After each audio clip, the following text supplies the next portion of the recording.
Jubilee hall में उपस्थित विद्यालय के प्रबंध निदेशक कुमार विजेंद्र सर, डॉक्टर दिनेश प्रसाद सिन्हा जी जो प्रोफेसर रहे हैं जगजीवन कॉलेज में, साथ ही सामाजिक गतिविधियों में इनकी रुचि रही है और बराबर से काम करते रहे हैं। सभा भवन में उपस्थित प्रिंट और मीडिया के बंधुओं, हमारे बच्चों, आज जिस शख्सियत की हम जन्म जयंती मना रहे हैं वह कोई साधारण व्यक्तित्व नहीं। आज जो हम शिक्षक दिवस मनाते हैं वो सभी शिक्षकों के लिए एक गर्व का क्षण होता है। एक दिन कम से कम लोग शिक्षकों को याद करते हैं, उनके काम को याद करते हैं। शिक्षक अपने व्यक्तित्व को परिष्कृत करने की कोशिश करते हैं कि हम साल भर क्या किए और हमें कैसा होना है। इन सारी चीजों पे आज के दिन चर्चा होती है।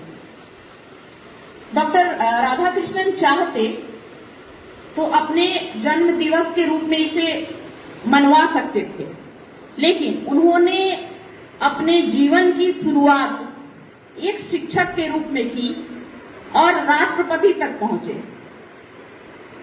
उन्होंने इसको प्रेसिडेंट दिवस घोषित नहीं किया, शिक्षक दिवस घोषित किया, जहां से उन्होंने शुरुआत की थी। और शायद उन्हें लगा कि हमने जो वह काम किया था वह हमारे जीवन का सबसे बेहतर काम है और बेहतरीन काम है। इसलिए उन्होंने इस दिवस को शिक्षक दिवस के रूप में घोषित किया। पहले का जो दौर था, मैं भी एक शिक्षक माता पिता की पुत्री हूं, उस समय में बहुत ही अच्छा कार्य हुआ करता था। ये मैं नहीं कह रही, अब भी अच्छा कार्य है, लेकिन एडवेंचर से भरा हुआ है। आज के शिक्षक बहुत सारे एडवेंचर को झेलते हैं और पहले के शिक्षक सादगी और सुकून से विद्यालय में विद्यार्थियों को पढ़ाया करते थे। इसलिए आप सुना करते होंगे अपने घरों में महिलाओं के लिए शिक्षक और प्रोफेसर का जॉब बहुत अच्छा माना जाता था। बस मैं इस बात से सहमत नहीं हूं, क्योंकि हम अभी आधी आबादी हैं और हमारी क्षमता ऐसी है कि हम हर एक जगह जाकर और अपनी प्रतिभा को दिखा सकते हैं और अपना लोहा मनवा सकते हैं। बात शिक्षकों की हो रही है तो सभी जितने भी शिक्षक हैं, जो भी शिक्षा का कार्य करते होंगे, वे सब इसे महसूस करते होंगे कि हम आज कहां हैं।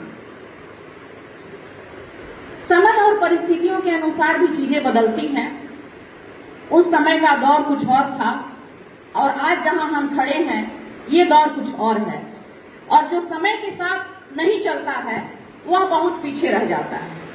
तो इस परिस्थिति में हम शिक्षकों की भूमिका समाज में या फिर क्लासरूम में कैसी होनी चाहिए,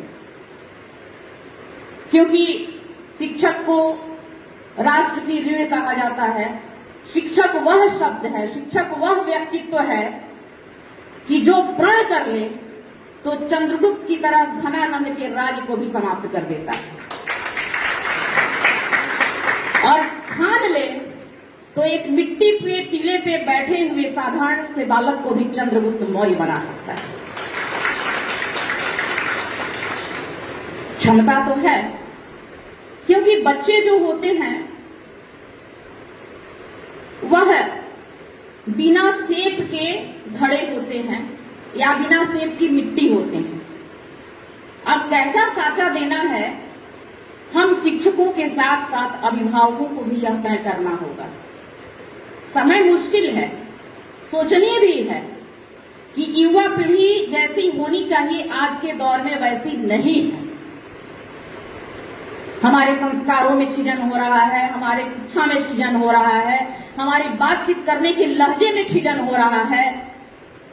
पिछले दिनों आप लोगों ने देखा कि राजनीतिक मंचों से अब गालियां भी देने जाने लगी। यह क्या है? यह हमारी बदलती हुई शिक्षा का ही परिणाम है। और एज ए शिक्षक शायद यह गलत हो, लेकिन मैं यहां से खड़ा होकर कहना चाहूंगी कि अगर हमारे नीतिकर्ता शिक्षकों को हमारी छड़ी वापस कर दें तो हम पुनः उसी युवा को आपको राष्ट्र को सौंप सकते हैं। मानवाधिकार, मानवाधिकार, मानवाधिकार, कब तक मानवाधिकार का रोना रोएंगे साहब? कभी तो कभी दिमाग पे प्रेशर आना ही है। मानवाधिकार की जहां भी गलत होता है, मानवाधिकार की दुहाई दे करके और किसी भी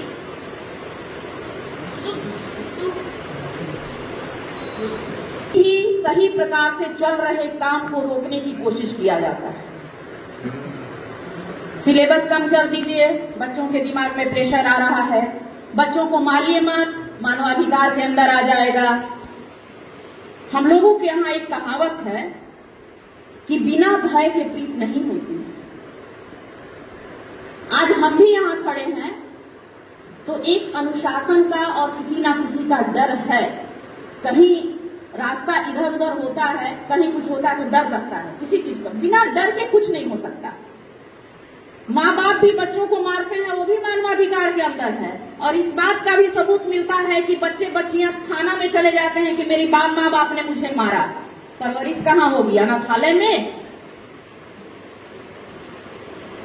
ये सोचना होगा। मुझे तो लगता है कि इसके लिए आंदोलन भी करना होगा, तो करना चाहिए कि शिक्षकों को हमारी लाठियां, हमारी छड़ियां वापस की जाएं। हमारी छड़ियां वापस होंगी तभी हम एक अच्छे संस्कारवान युवा दे सकते हैं इस देश को। और एक संस्कारवान युवा ही एक अच्छे देश की नींव रखता है, एक अच्छा देश बनाता है। जब युवा अनुशासित नहीं होगा, सड़कों पर घूम के गालियां देता चलेगा, क्या ऐसे समय में हम एक अच्छे राष्ट्र की कल्पना कर सकते हैं? शिक्षक डांट देता है तो मानवाधिकार आयोग खड़ा हो जाता है। गार्जियन आ जाते हैं कि बच्चा को एक लपड़ नहीं, डांटे पे ठीक आ गई। वैसे बच्चे को हम क्यों पढ़ाएं साहब? जब एक डांट से आपके बच्चे को फीट आ जाती है, ऐसे बच्चे को आप अपने घर में रखिए। ऐसा बच्चा तो देश के काम भी नहीं आएगा जो एक डांट से फीट खा जाता है। आप गलत करेंगे तो यह संभावना है, यहां डांट भी पड़ेगा और यहां छड़ी भी खानी पड़ेगी। हमारा उद्देश्य मारना नहीं है, हमारा उद्देश्य सुधारना है। हमारा उद्देश्य इसलिए सुधारना है कि आप सिर्फ संभावना के विद्यार्थी और अपने माँ बाप के बच्चे नहीं हैं। आप संभावना के विद्यार्थी अपने माँ बाप के बच्चे के साथ साथ इस राष्ट्र निर्माण में अपनी भूमिका देने आ रहे हैं। और इस राष्ट्र को सुधारने के लिए हम छड़ी उठाएंगे। इसके लिए हमें कोई नहीं रोक सकता, लेकिन जरूरत के अनुसार, कोई बदला लेने के लिए से नहीं, क्योंकि हमारे लिए सभी बच्चे प्रिय हैं। जो भी बच्चा विद्यालय आता है वो हमारा बच्चा है। लेकिन अगर गलतियां होंगी उसे सुधारने की कोशिश की जाएगी। इससे हमें कोई नहीं रोक सकता, कोई नियम कानून नहीं रोक सकता। मुझे किसी चीज का डर नहीं, क्योंकि मैं किसी के लिए नहीं सोचती। मेरे माँ बाप भी एक शिक्षक थे, उन्होंने हमें संस्कार दिया है, उन्होंने हमें समय की पाबंदी बताई है, उन्होंने हमें अनुशासन बताया है, और मेरे पिता ने हमें देश प्रेम सिखाया है। इस देश प्रेम के लिए बच्चों को अनुशासित रहना जरूरी है। आप सभी को शिक्षक दिवस की बहुत बहुत शुभकामनाएं। आप जब क्लास में खड़े हो तो मेरा बच्चा, तेरा बच्चा, उनका बच्चा, छोटा बच्चा, बड़ा बच्चा, ब्राह्मण का बच्चा और मुसहर का बच्चा नहीं, बच्चा सिर्फ हमारा छात्र है। और छात्र की नजर से बच्चे को देखिए और राष्ट्र निर्माण में अपनी भूमिका निभाइए। बहुत बहुत शुभकामनाएं।